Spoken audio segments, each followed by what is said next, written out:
कक्षा 9 में अध्ययन करने वाले सभी छात्र निदानात्मक कक्षाओं के अंतर्गत आज हम देखेंगे लेखक परिचय। लेखक परिचय में बहुत महत्वपूर्ण रहता है उनकी भाषा शैली और साहित्य में स्थान लिखना। दो रचनाएं लगभग पाठ का अध्ययन करते समय हम सब याद कर लेते हैं। दो रचनाएं जब स्पष्ट हो जाती हैं तो उनकी भाषा शैली लिखनी पड़ती हैं। भाषा शैली और उनका साहित्य में स्थान, इस प्रकार के बिंदु आते हैं। आपको 2 से 3 नंबर का इसमें लिखने के लिए आता है तो दो रचनाओं का 1 नंबर हो जाता है और भाषा शैली भाव पक्ष कला पक्ष कवियों का आ जाता है। लेखक में भाषा शैली आती है और साहित्य में स्थान आता है। इस प्रकार बना के लिखिए कि आपको पूरा अंक प्राप्त हो जाएं। और पूरे अंक प्राप्त करने के लिए बहुत सहज तरीका है। एक बार आपने अच्छे से अगर 9th और 10th के हिसाब से आप लिख देते हो तो सभी कक्षा 9 से लेकर 12वीं तक आप इसको बना के अच्छी तरह से, याद नहीं है तो भी अपन इसको नंबर पा सकता है। ये देखते हैं कक्षा 9 का, ये हिंदी का निदानात्मक में, निदानात्मक का पेज नंबर 16 में अच्छी स्पष्ट रूप से बताया गया है।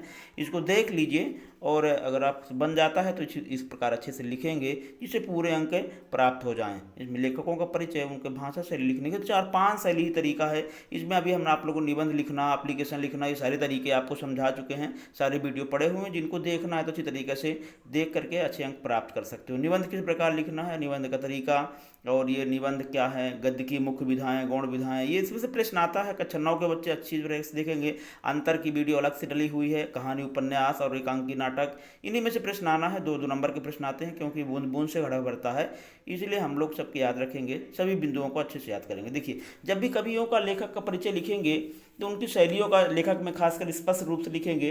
भावात्मक शैली, विवरणात्मक शैली, विचारात्मक शैली, इन शैलियों को हम आवश्यक रूप से याद कर लेंगे। अगर नहीं बनता है उस दौरान हम इसको अच्छे से स्पष्ट कर देंगे। लेखक की 2 रचनाएं जब पाठ को पढ़ाते हैं अच्छी तरह से आप लोगों ने याद कर रखा है। 2 रचनाएं हमें याद ही रखना है, जिससे गिने चुने व्यक्तियों का, लेखकों का याद रखना, जिससे हमारी परीक्षाओं में फंस जाए। भाषा देखिए, भाषा जब भी लिखेंगे उनकी भाषा सहज, सरल, प्रभावमयी, चंचलता, शब्द। अब शब्दों में देखिए, तत्सम मैं बता चुका हूँ, तत्सम वे शब्द हैं जो संस्कृत भाषा से, तो जो लेखक लिखता है तो संस्कृत के शब्द जो कहते हो आ जाते हैं। तद्भव, जिनको जो परिवर्तन होके आते हैं। देशज, देसी शब्द भी आते हैं बीच बीच में, विदेशी शब्द भी आते हैं, मुहावरे और लोकोक्तियाँ। और आधुनिक अगर कभी आते हैं उनमें खड़ी बोली, संस्कृत निश्चय शब्दों का और व्याकरण सम्मत। तो ये सारी प्रश्नों में जब लिखेंगे हम उनका उत्तर, तो इतने ही शब्दों को याद कर लें, उनको बार बार रिपीट करके लिखने का अभ्यास कर लें और लिख दें। अब शैली लिखते समय लिख सकते हैं वर्णात्मक, विवरणात्मक, और इन शैलियों का प्रयोग किया है। ये इसके शैली के अलावा और 2-3 शैलियाँ हैं, उनको अच्छे से याद कर लेंगे। देखिए, इसमें स्पष्ट लिखा हुआ है कि विचारात्मक शैली, विवरणात्मक शैली और आलोचनात्मक शैलियों का प्रयोग किया है। मुहावरे और कहावतों का यथास्थान प्रयोग हुआ है। तो अगर जहीं भी हमें लगाने को ऐसा आता है कि किन किन उसका प्रयोग हुआ, तो इस शैलियों को याद कर लेंगे और इन शैलियों को स्पष्ट रूप से लिखेंगे। इन शैलियों को विचारात्मक, विवरणात्मक और आलोचनात्मक। जो व्यक्ति देखिए व्यंग प्रधान शैली है, तो ऐसे हरिशंकर परसाई जी हैं, वो व्यंग प्रधान रचनाएं किए हैं। ये पाठ में साढ़े प्रेमचंद के फटे जूते, उसका अच्छे से पढ़ा आपने। और इसके अलावा इनके साहित्य में स्थान जो लिखना आता है, तो इनका एक है, इनका हिंदी साहित्य में सर्वोच्च स्थान है, या कि उत्कृष्ट स्थान है, सर्वोत्तम स्थान है। 2-3 शब्द ही हैं, इनका 1 नंबर का ये प्रश्न आसानी से प्राप्त हो जाता है। 1 नंबर उत्तर आपको मिल जाता है, सिर्फ उनका टॉपिक डाल के उनकी 2 लाइन उनके बारे में लिख देने सा।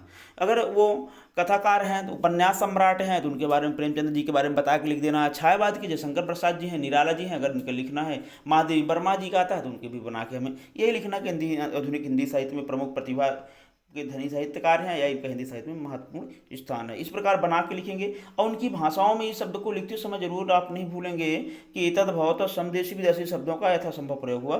मतलब इन 4 शब्द को याद रख लीजिए कक्षा 9 में जब भी पढ़ते हैं। और इनकी भाषाएं सरल, सहज और बोधगम्य है, जो आसानी से सबको समझ में आ जाती हैं। देखिए, मध्य प्रदेश की जितने भी कवि, उत्तर प्रदेश के, उन्होंने लगभग सभी लोगों ने खड़ी बोली का प्रयोग किया है। और जहाँ पास उर्दू, ऐसे जैसे कृष्णा सोबती शब्द ने लिखा मियाँ नसरुद्दीन वाला पाठ, तो वहाँ पास क्या था, उर्दू का जब पाठ ही लिखा गया है तो वहाँ पास आसानी से उर्दू शब्दों का प्रयोग हुआ होगा। मियां नसरुद्दीन जी के बारे में लिखा हुआ, तो उनसे लेखक परिचय होता है। तो इसको लिखते समय आसानी से याद रखोगे और आप लोग कोशिश करोगे कि इसको 2-3 बार घर में लिखेंगे। इन शैलियों को याद कर लो। और हिंदी साहित्य में इनका अग्रणी स्थान है, प्रथम स्थान है, उत्तम स्थान, सर्वोत्तम स्थान, महत्वपूर्ण स्थान है। इन शब्दों को याद कर लीजिए।